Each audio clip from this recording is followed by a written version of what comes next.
I've been making videos for more than 5 years ever since I revived this channel, which is also coincidentally the start of my college, and nearly 10 years if you go way back to my very first video. The videos that I made are nothing special. It doesn't have a lot of fancy editing, it's just quick cuts here and there and smooth transitions when I feel like it. The thing is, just like when I was in college back then, I was quite the poor boy, and I don't have a lot of money to be able to spend the really advanced editing suits that a lot of people used to make videos at the time. And it seems like everyone in my college agrees because they too have been pirating softwares left and right. Adobe, Vegas, Office, Windows, you name it, we Indonesian pirates are gonna pirate them for whatever purpose that we're gonna use. Thankfully, throughout my YouTube stuff, the most that I've been buying on is hardware. There are tons of free and even open source softwares out there that manage to do the video production stuff just fine without the needs of paying a monthly or yearly subscription to a notoriously buggy and incredibly expensive software as a service model that puts a lot of creators on the shackles of their work ecosystem. If you are in a tight budget and you don't know how to get into that pirate life, and shockingly enough there are a lot of boomers out there who still don't know how to do basic tasks like reading the freaking readme, thankfully the modern times have been extremely kind to you because there are tons and tons of free software that you can use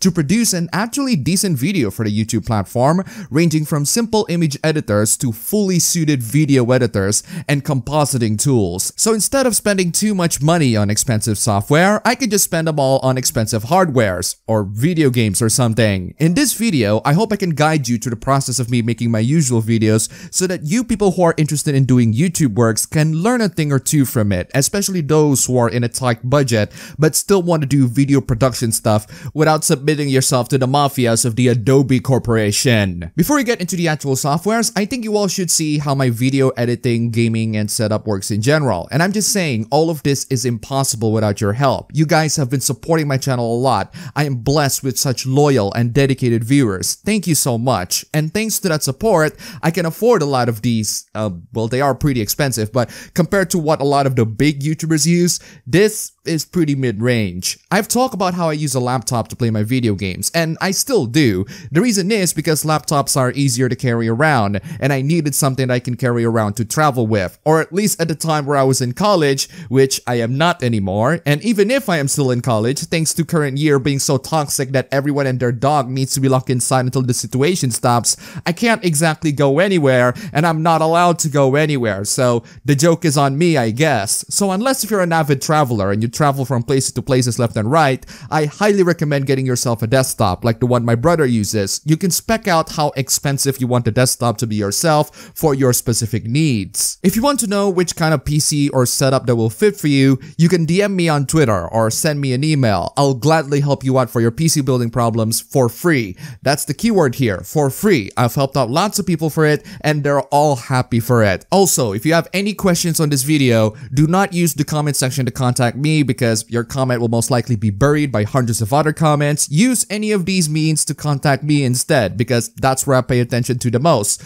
Also, you can support me through some of the donation page, link down below. For now, I'm using my Acer Nitro 7 laptop with a 6-core i7-9750H, a GTX 1660 Ti, and 32GB of RAM, which as I use more complex editing softwares like DaVinci Resolve more and more, I realize how much of a worthy investment that 32GB of RAM is. I put my laptop on the top of my old PC case, which I don't use that much nowadays because it's micro ATX, and as I've been using PC more and more, I found out that I am not a fan of that form factor. There are just a lot less expandability. This was put at the top of a folding table that I unscrewed so I can have more surface, and the bottom of it has one of those anti-slip mats to, well, prevent slips. I don't know what these anti-slip mats are made of, but they are super cheap and they really did the job. I'm genuinely impressed. So how did this old PC case that has tons of cable mess got into here? Well, recently I did a somewhat minor upgrade to my brother's PC. My brother's friend had his AMD Ryzen motherboard broken because apparently it was struck by lightning. Something got struck by lightning on his house and his PC got hit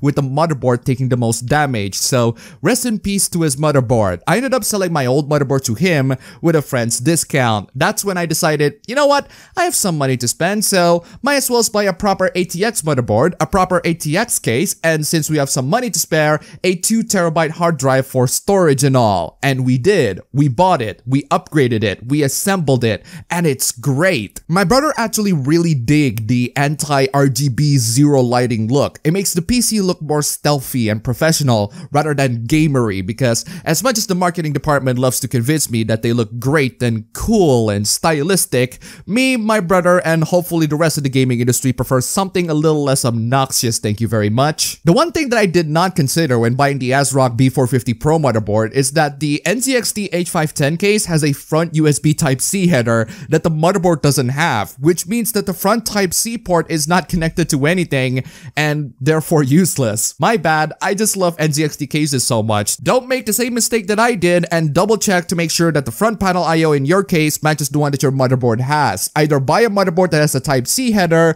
or a case that doesn't have a Type-C header. Even PC Part Picker checks that out, and I'm still consistently amazed by how amazing that website is every day. But I digress. Let's get back to my video. In almost every video I ever make ever, I always have a script for it, and it's very convenient to do so. If I have a script, that means that I can absolutely keep track in what I'm going to say and what I'm trying to do. There's a reason why I'm still using my avatar or a gameplay footage in the place of a live action version, despite me showing my real face a lot more frequently than your average VTuber. It's because reading a script is a lot easier, or at least to me. Some of you might be able to go impromptu on camera, but that's not me. This doesn't necessarily mean that you'll make a good video of it, because there are tons of videos I've made that uses scripts that are also pretty bad. It just means that the video will have a lot more structure. And even if I can go impromptu and not make more jump cuts than your average YouTubers these days, having a script for my video is actually better for me in the long run. If I'm too lazy to scrub into a past video and I just want to know what I said on it, I can just pop in the script and read through it and find out what I actually said in the video. And since I keep an archive of everything that I say on the scripted video, it's a lot easier for me to not just figure out what I said in a video,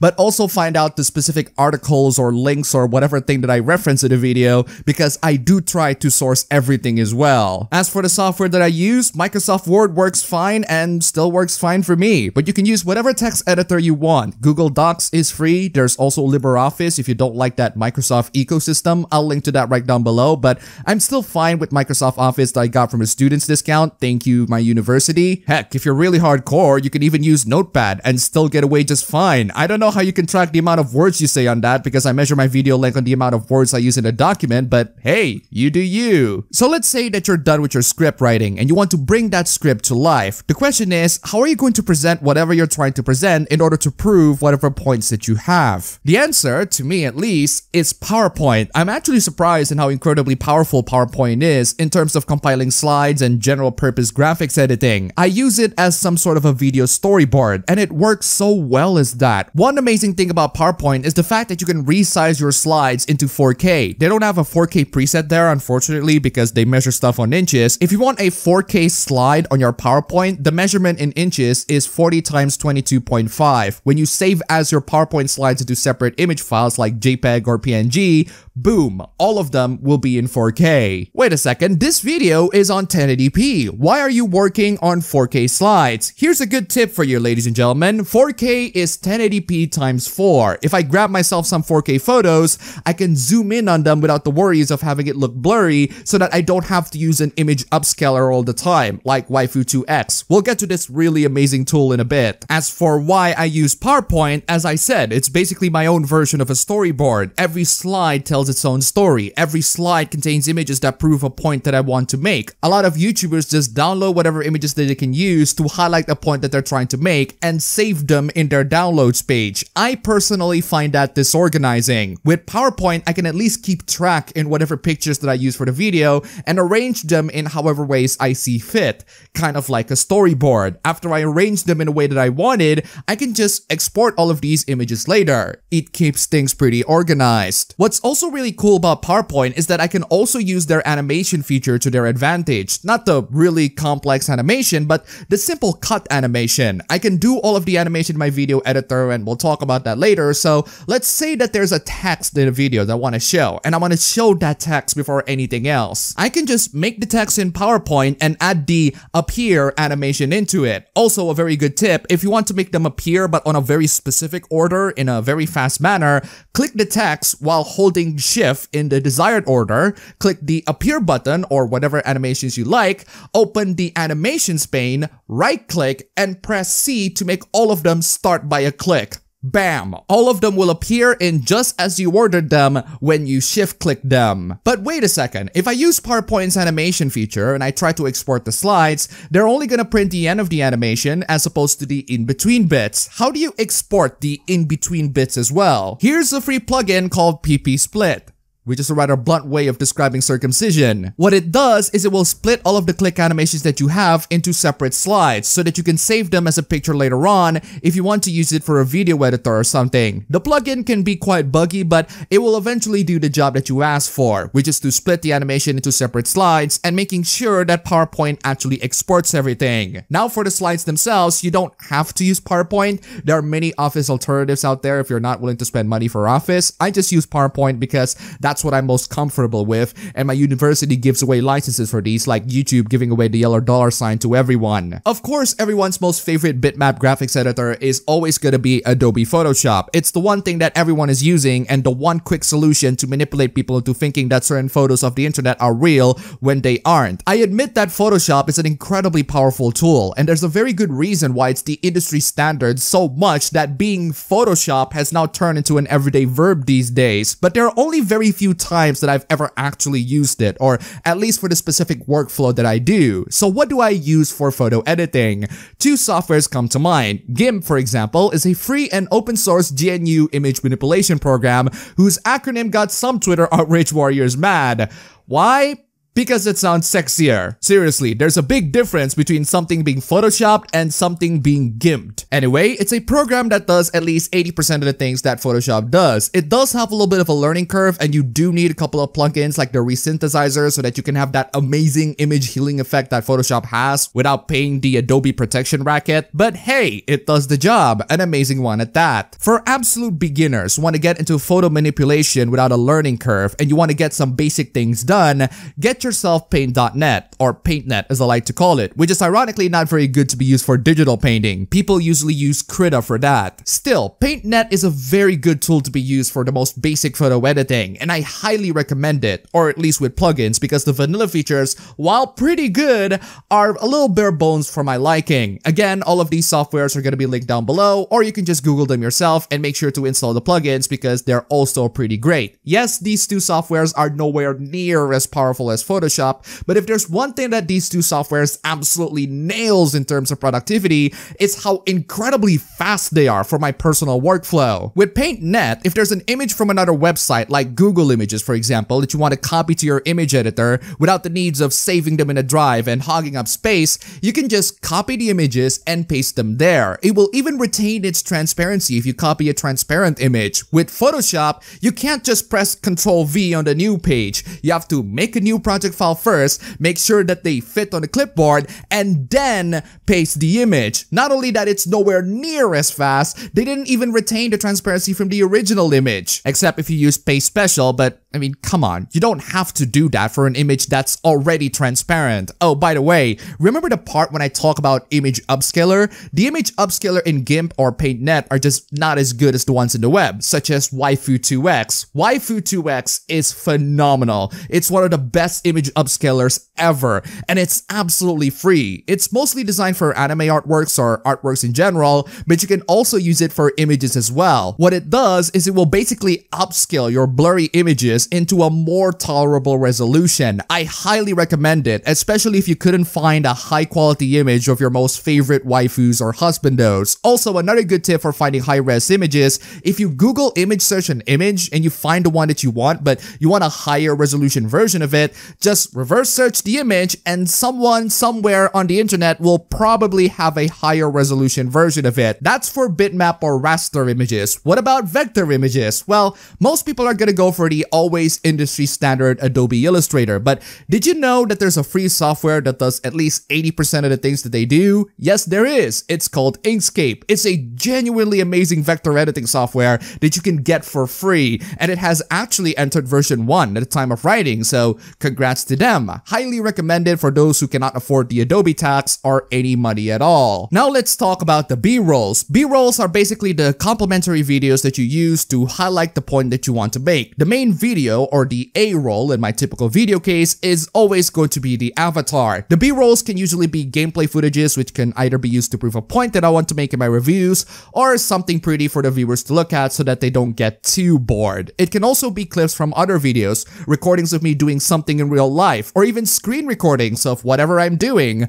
All of that is used to visually accentuate the point that I want to make. For a live action B-roll, I haven't had a chance to spend money on a good camera. I'm still using my Sony CX405 camcorder, which is very reliable for 1080p 60fps footages, and it does the job for my particular use case, which is not a lot of live action footages. This camera doesn't perform very well in low light situations, so if you're gonna buy this camera, I highly recommend spending a couple more bucks on cheap lights. Maybe in the future I'll get to do more live action stuff, but I'm still fine with what I have for now. For a screen capture B-roll, which I do occasionally, I use a program called OBS, which is also a program that I use for live streaming. Unfortunately, OBS has to use the MKV codec so that I don't lose any recording progress if my computer crashes or something, which is nice, but my video editors don't handle this format very well. That's why I have to use any video converter to convert the recorded videos to X264 so that it can be used just fine in either Vegas or Resolve. Ah yes, there's also any video converter,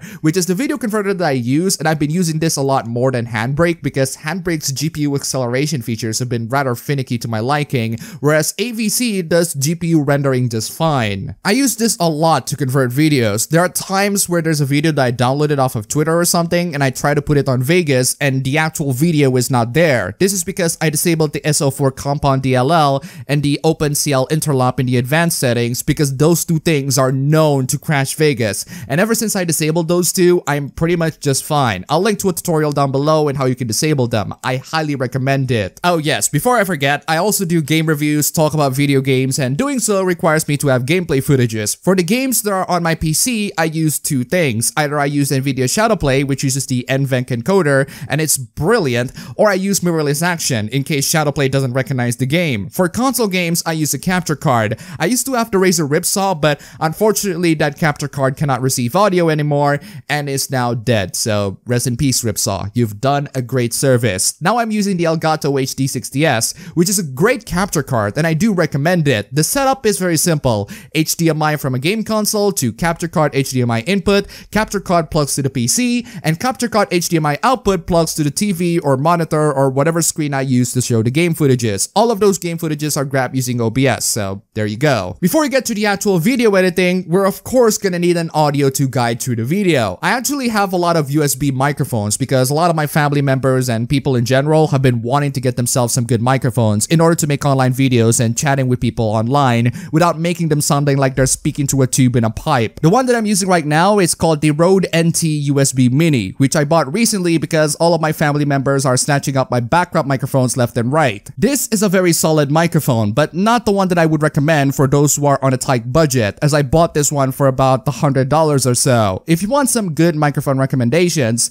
I highly recommend the Fifine microphones like this one, the K669B. They are ridiculously powerful for its price, and it costs only about 40 to 50 bucks here. The Samson Q2U is also amazing if you're just starting to stream. It's a dynamic microphone that provides a broadcast sort of tone if you're into that sort of thing, and it cancels background noise better than condenser microphones. I also recommend the Samson C01U, which is a condenser microphone. The one that I'm using on this clip is the C03U, which is basically the same as the C01U, but it has two more polar patterns. You're only going to use one, which is the cardioid for streaming, so grab the C01U version because it's cheaper, or at least depending on your region. The Samson Meteor is also a great choice. I love Samson microphones in case you couldn't tell, but as much as I love the Samson Meteor, it's ridiculously sensitive. It cannot handle plosives to the point where I have to spend like $7 for a pop filter, and that's even if I put the microphone on an off angle. The same goes to the Samson Go, which I also used years ago, and now that microphone is in my parents' possession for their video productions and Zoom meetings and all of that. As for the audio softwares, I use two softwares.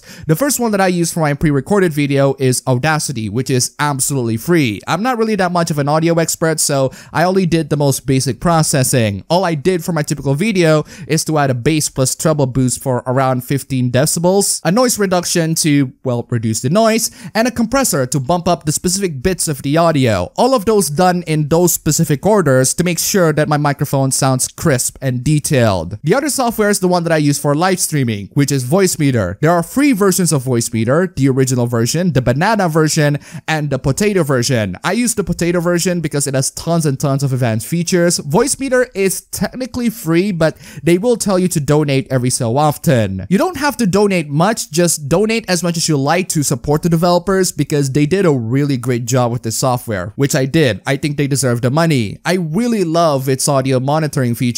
It's not exactly zero latency, but it does the job for me. I also really love the IntelliPan, which is basically a quick and dirty equalizer to make your voice sounds better in general. It's a little bit complicating to set up, but once you did, it's an amazing tool. And finally, we get to the video editor. A lot of softwares that I've been showing throughout this point are mostly free, and I highly recommend all of these for content creators who are on a tight budget and they can only afford so much for productivity softwares and all of that. Here is the one software that I actually paid for a very expensive price. Vegas Pro 17 Steam Edition for around 194 bucks that I bought last year actually. The original price for 17 is around 388 bucks in my country, and I bought it for 194 bucks because I own Vegas Pro 14 that I had in 2017 for about 83 bucks. I think it was discounted price at the time. And no, it's not Sony Vegas nowadays. It used to be Sony Vegas. Sony used to own it, but now it's owned by Magix, and I'm mostly gonna refer to it as Vegas Pro. Anyway, Vegas Pro has been a software that I use ever since I was in middle school, and I've never switched into any other video editors because I'm so comfortable with the Vegas Pro ecosystem. Everyone is using Adobe Premiere, and yes, I know that Premiere is very powerful and all, but I still love my Vegas Pro. It's a very fast, non-linear editor that has tons and tons of great options and customizations. It supports plugins and all of that. It's genuinely impressive. I love this software, and it has worked so well for me. So, in my opinion, that investment is pretty worth it. But then, a challenger appears. Blackmagic's DaVinci Resolve took quite a lot of people by surprise because it actually managed to provide a very competent video editing suite full of all the bells and whistles that you need, like video editing, cutting, compositing, and even an audio editor. All of that for free. That's right, DaVinci Resolve is free. It's free and you can use it forever. The studio version does cost money, but the free version still has loads and loads of ridiculously powerful tools that you can use to make amazing visual effects. Not only that it's free, there are tons of content creators and even movies that has been switching into Resolve from Premiere because Premiere has been really disappointing them with the bugs and updates and all of that. So I thought, hey, this is the software that Premiere users have been moving towards, and so far it has made them incredibly happy. Why not give it a little bit of try? So I did. And wow, DaVinci Resolve is a ridiculously powerful editing software, especially for content creators who are on a tight budget. The features that the software provides for free, mind you, is beyond even paid and enterprise video editing solutions out there. Fusion in particular is basically After Effects, but it uses a node-based system rather than a layer-based system. I've tried After Effects before, and while it is pretty impressive, it takes a bit of time for me personally to get used to it. Fusion, on the other hand, I got hooked to it instantly. The node-based system is surprisingly pretty intuitive. It's not as fast as the layer-based system on After Effects, but I freaking love it because it's so easy to use. That being said, I'm still sticking to Vegas Pro as my main video editor. I'm mostly going to be using Fusion in case I need some cool animations in my videos. I have a very specific Vegas Pro template that I can only use very well on Vegas. It's the one that I'm a lot more comfortable with and one where I can edit very fast with, and in this industry, time is money, ladies and gentlemen. Time is money. After all of that editing hassle is done, I just render everything, upload them to YouTube, and continue whatever business I'm doing at the time, like watching anime or playing video games or something, and may even continue the next video project. Repeat ad nauseum. So there you go. That's pretty much my editing setup and workflow, just in case you guys are wondering about it or not wondering about it, because I make this video for fun, like all the videos I make. The hardware is definitely not not cheap, but thankfully we're living in a time where the software for content creation is not only getting cheaper to the point of being free, but it can also compete very well with paid enterprise softwares to the point where cheap and free softwares can do at least 80 to 90% of the job that paid enterprise softwares do. If you're a content creator who is on a budget and wants to spend the least amount of money on softwares, then I hope that this video can help you find whatever you need in whatever task that you want to do related to video production stuff. If you're a content creator who is still unsure in how my video workflow works, then I hope this video manages to clear that up. If you still have questions that you would like to ask, don't comment down below because your comment will most likely be buried by a lot of other commenters. Just hit me up on Twitter DMs or email me or just contact me, and also support me to whatever means you like. Links down below.